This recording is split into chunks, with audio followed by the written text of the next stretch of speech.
After establishing the value of collateralization as a strategy that addresses the need for alternative sources of finance and investment capital, we must determine what institution has the characteristics that will enable us to implement it. There are many asset classes that can be pledged as collateral, but none that provide all of the features of cash value in a permanent whole life contract from a mutual insurance company. Many people would have you believe that this is the most expensive form of insurance, for which you receive guaranteed level premiums, guaranteed cash value, and a guaranteed death benefit. They would be mistaken. A research paper titled Life Insurance as an Asset Class finds the following. Permanent whole life insurance may be considered as any other major asset class, and both acquired and managed according to an asset allocation for long-term value and maximization of benefits. In fact, you may wish to consider paying premiums from portfolio resources rather than from income resources. If you look through the finance lens, you will see that a uniquely structured contract can provide you the ability to efficiently accumulate asset-protected cash value in a tax-deferred vehicle that is not correlated with the market.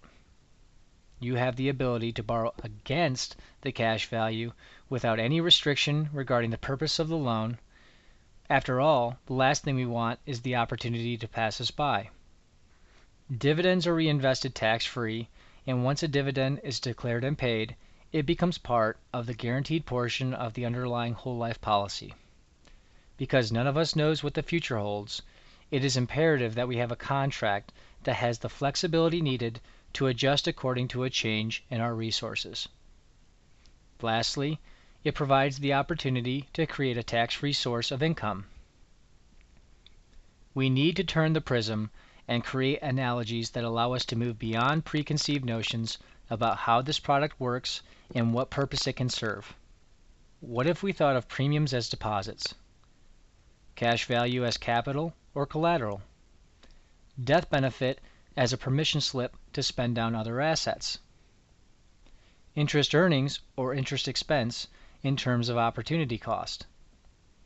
Change our thinking from either or, where we analyze things in a vacuum, and start thinking in terms of this and, since this financial tool can operate in conjunction with, not to the exclusion of, other assets. Let's take a look at this from a funding perspective. Whether we are funding the insurance from portfolio resources or from budgeted income, we can gain some understanding of it in the following terms. Each bill represents a premium deposit. This blend of initial policy cash value, shown here at 75%, results from overfunding the contract. It is not a hard and fast number. It depends on the plan design, which is determined by a combination of resources and insurance need. That insurance need can be anything from personal insurance to business insurance like key man or to fund buy-sell agreements. As we follow the premium deposit along this timeline, we see an increasing loan-to-value.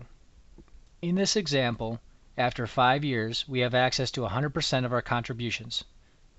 At this point, we have to ask ourselves, what did the insurance cost? You might say it was free. However, there is an opportunity cost that we must reconcile. We can overcome the opportunity cost in several ways. Since we are solving for an insurance need, we can say that we've recovered the term cost we would have otherwise incurred. Because the life insurance contract has the predominant features of a trust, meaning we have a grantor, the owner of the contract, a trustee, the life insurance company, and a beneficiary, we can supplement our need for estate planning. This also eliminates some of our need for asset protection, since the cash value and death benefit are not subject to creditors in most states. The cash value component grows tax deferred, and we are in first position with regard to the ability to use the cash value as collateral. All of these features provide a substantial and quantifiable value add. We must ask ourselves, is it better to think of permanent insurance as an expense or as an allocation of resources that maximizes benefits? If you would like to know more, please click the link below. Thanks for listening.